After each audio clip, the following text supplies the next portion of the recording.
Daytona 500, Jamie McMurray.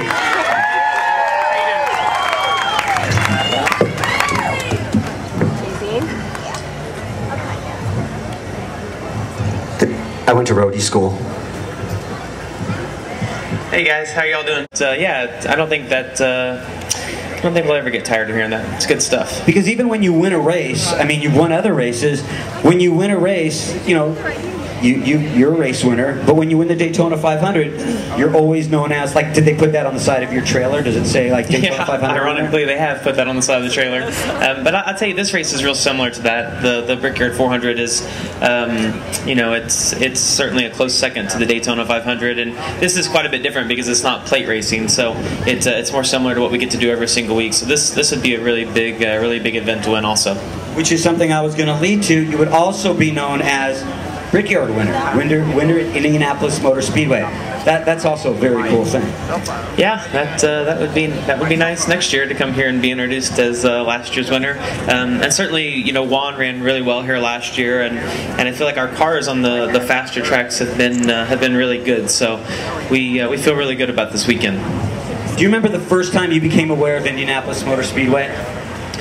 I didn't, I mean, I watched the Indy 500 growing up, but really I didn't know a lot about the Speedway until we came here and tested for the first time. I believe in 2003 was my first time coming here, and got to go through the museum, which is pretty awesome to see all the old cars in there. And then, of course, I've paid more attention over the last 7 or 8 years as I come here every year in the history of the track. So it's a really neat place, and it's similar to Daytona in that you know, it's been around for so long, and there's been so many great winners. So it's a really cool environment here in Indy. Like has Juan ever said this, or Chip said something about this track? No. Nobody's shared anything with me yet.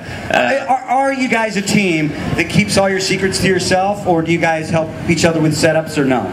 No, I mean, when it comes time to talk and debrief, I think that, honestly, I think Juan is probably one of the most honest teammates that I've had. I've had 5 teammates at Roush, and I was really good friends with them, but I don't know that they were ever very honest with me about anything that went with racing. So, you know, Juan just kind of says it like it is, and you know, if I have a question or if he has a question, we're both really honest with each other. But the whole team aspect for us is more about the engineering and the crew chiefs working together and talking about what maybe worked on Juan's car or vice versa. So you know, Juan and I, you know, we talk, but you know, you've got to ask the right question in order to get the answer you need. Which is funny you said that, because a lot of people said that Juan Pablo is extremely honest and he doesn't mind giving his opinion even when people don't ask. He'll tell you exactly how he feels. Sometimes that can be the case, for sure. Does anybody have any questions for Jamie McMurray? And I'll come down there, come by the gate, and I'll run around there and I'll give you the mic. Attendance is down. I know you're not a politician, but after the tire thing a couple of years ago, I had 2 extra tickets this year. I couldn't get half face value for them. In your opinion, what do we have to do to fix this, to make it exciting? Yeah, well, obviously the tire issue that we had here a few years ago, that wasn't good for anybody. You know, whether it was really bad for us, I promise. I remember screaming in the car like, you've got to throw another caution because we're all going to wreck. But I don't know. I mean, this is such a unique track, and you know, honestly, for our cars, it seems like the higher bank tracks just produce better racing, but you just can't buy the history that goes along with this place. And I know that, you know, I talked to Bono last night. We were texting back and forth, and the first thing he sent to me was like, "Are you ready?" He's like, "I'm excited," because all of us get really pumped up for this race, and almost everybody builds a brand new car. We actually built a brand new car to come here. But the car that we ran at Chicago last week, we've only raced it twice, and we sat on the pole with it twice and ran 2nd at Darlington and 5th. So they took the McDonald's paint scheme off and put the Bass Pro paint scheme on, because you put everything into this race. With the exception of Daytona, this is our biggest race of the year. So you know, I hope that the fans will continue to support this place, because it is a really fun racetrack, and it's different than anywhere else we go. And as drivers, I mean, you wouldn't want to run a high banked 1.5 mile racetrack every single weekend. This is a lot of fun for us to come here, and it's unique. It's a challenge to pass here, whether you're in a NASCAR or I watched the IndyCar race this year, and it's tough for those guys to pass too, because the track is just narrow, but it's a lot of fun, and I certainly hope that the fans will continue to support this. And people talk about our attendance being down, but when you show up, there's still 60 or 80,000 people that come to these races, and it's you don't go to any football games that seem to have that attendance. So even though it's maybe off from where it was a few years ago when maybe it was at its peak, it's still really good for us right now.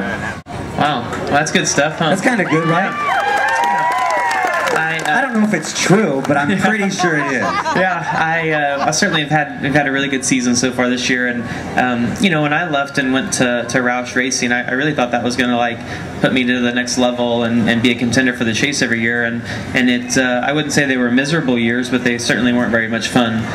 That was a really tough environment for me to be in, and coming back here and being a part of Chip and Felix and Teresa's team, our performance has been better, and certainly my life has been much happier since coming back here, and starting off by winning the 500 is a really big deal. So it's been a really good year so far, and qualifying's been really good for us, and we've just either had a chance to win or haven't finished very well. So I hope that we can continue what we had last week at Chicago and have a really good run here.